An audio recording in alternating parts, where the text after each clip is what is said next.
کس طریقے سے ہماری شریعت نے پیارے انداز میں، وعید کے انداز میں یہ سمجھانے کی کوشش کی ہے کہ ایمان والو باہر سے بھی صاف رہو، اندر سے بھی صاف رہو اور اپنے دلوں کو بھی صاف کر لو۔ صفائی ہر چیز کے اندر مطلوب اور مقصود ہے، یہ ہماری شریعت نے ہمیں بتلایا۔ ہمارے پیارے نبی صلی اللہ علیہ وسلم راستے سے گزر رہے ہیں، 2 قبر تھی، ایک ادھر قبر ایک ادھر قبر۔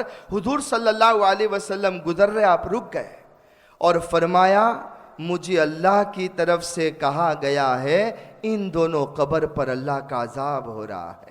اللہ کے رسول صلی اللہ علیہ وسلم نے فرمایا مجھے من جانب اللہ بتلایا گیا ہے ان دونوں قبر پر اللہ کا عذاب ہو رہا ہے۔ اور حضور فرماتے ہیں وَمَا يُعَذَّبَانِ فِي كَبِيرٍ، یہ جو ان پر عذاب ہو رہا ہے کوئی بہت بڑا گناہ انہوں نے نہیں کیا ہے، یعنی آپ لوگ اس کو بڑا گناہ نہیں سمجھتے ہو، آپ بہت معمولی گناہ سمجھتے ہو، اس کے باوجود عذاب ہو رہا ہے۔ اور عذاب کیوں ہو رہا ہے؟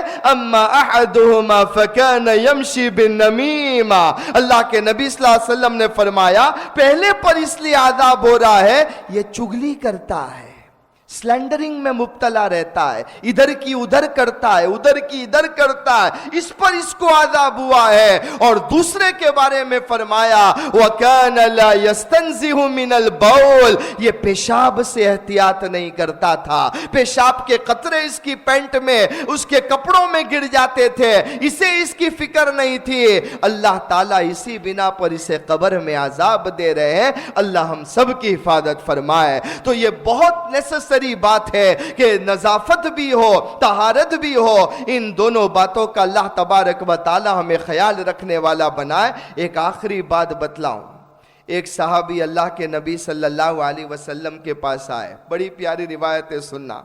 فرمایا اللہ کے رسول صلی اللہ علیہ وسلم ایسا عمل بتلاؤ میرے کاروبار میں برکت ہو جائے، ہے نا، ہم سب بھی چاہتے ہیں بزنس میں برکت ہو، روزی میں برکت ہو۔ وہ صحابی نے سوال کیا اللہ کے نبی صلی اللہ علیہ وسلم آپ کوئی ایسا عمل بتلا دیجئے میرے کاروبار میں برکت ہو جائے، میری روزی میں برکت ہو جائے۔ ہمارے پیارے نبی صلی اللہ علیہ وسلم نے فرمایا ادم علی الطہارہ، ادم علی الطہارہ وسع اللہ رزقک۔ اللہ کے نبی صلی اللہ علیہ وسلم نے فرمایا پاکی حاصل کرتے رہے، پاکی حاصل کرتے رہے، ہمیشہ باوضو رہے، اللہ اس کی برکت سے تیری روزی میں برکت دے دے گا۔ تو دیکھو باوضو رہنے سے اور ہمیشہ پاک رہنے سے اللہ تبارک و تعالی روزی میں برکت کے فیصلے کر دیتے ہیں۔ تو دنیا بھی بن گئی، آخرت بھی بن گئی، ادھر دنیا بن گئی کہ روزی میں برکت مل گئی، ادھر آخرت بن گئی کہ عذاب قبر سے حفاظت ہو گئی۔ تو طہارت کا حاصل کرنا یہ بہت ہی ضروری ہے، اور قبا والوں کی اسی سلسلے میں تعریف کی گئی ہے۔ آئیے دوسرا سبق آج کا، حضور صلی اللہ علیہ وسلم کا ایک معجزہ، یہ بھی ایک بڑی پیاری روایت ہے، مختصراً آپ کو پڑھ کر سنا دو۔ ایک دفعہ رسول اللہ صلی اللہ علیہ وسلم ایک انصاری کے باغ میں تشریف لے گئے، وہاں ایک اونٹ کھڑا تھا، حضور صلی اللہ علیہ وسلم کو دیکھ کر وہ بلبلانے لگا اور اس کی دونوں آنکھوں میں آنسو ڈبڈبا آئے۔ رسول اللہ صلی اللہ علیہ وسلم نے قریب جا کر اس کے سر اور کنپٹی پر ہاتھ پھیرا تو وہ چپ ہو گیا۔ آپ صلی اللہ علیہ وسلم نے دریافت کیا یہ کس کا اونٹ ہے؟ تو ایک نوجوان انصاری صحابی آئے، آپ صلی اللہ علیہ وسلم نے ان سے فرمایا تم ان جانوروں کے بارے میں اللہ سے نہیں ڈرتے جن کو خدا نے تمہارا تابع بنایا ہے؟ اس اونٹ نے مجھ سے شکایت کی ہے کہ تم اس کو بھوکا رکھتے ہو اور تم اس کو تکلیف دیتے ہو۔ اللہ کے نبی صلی اللہ علیہ وسلم فرما رہے جانور کو بھی تکلیف مت دو، اگر جانور تمہارے پاس ہے اسے بھوکا مت رکھو، پیٹ بھر کر کھانا کھلاؤ، اس لیے کہ تم اس سے خدمت لیتے ہو۔ تو وہ نبی صلی اللہ علیہ وسلم جو جانوروں کے ساتھ میں نرمی کے معاملے کا حکم دے، اگر ہم اپنے گھر والوں کے ساتھ، بیویوں کے ساتھ، بچوں کے ساتھ اتنی سختی کا معاملہ کرے